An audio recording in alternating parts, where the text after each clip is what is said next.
Хэн нь ялагч вэ? Энд харагдаж байгаа 3 хүний нэг нь ялагч. Та зөөрөлтөг болж чадах уу? A эмэгтэй юу, B өвөө юу, C залуу юу? Энэхүү таван сонирхолтой бөгөөд нарийн төвхтэй. Мөн хүмүүсийн цөөхөн хувийн зөв хариултыг болж чаддаг. Энэхүү зургийг болон ойр орчмыг сайдар нарийн ажиглаад сэжүүрийг олох боломжтой. Та билнэ үү? Би цагаа явууллаа. Комент хэсэгт хариулт авчирай.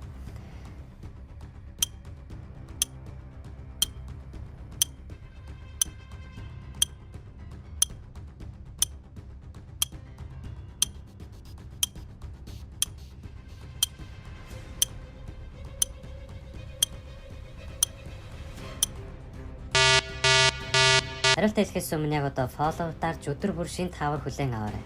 Зөв хариулт бол би өвгөн. Бидний харж байгаачлан арын дийлэгдсэн дээр тэр төрүүлж барианд орсон байна. Тэгэхээр тэр бол ялагч. Хэрвээ та зөв хариултыг олсон бол танд баяр хүргэе. Буруу хариулсан байсан санаа зовох хэрэггүй. Өшөө олон тавруудыг өдөр болгон оруулах болно.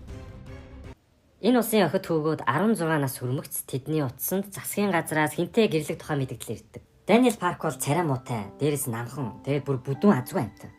Ангийнхан болон сургуулийнхандаа царай муутай гахаа гэж байнга дээлхүүлдэг сул дор.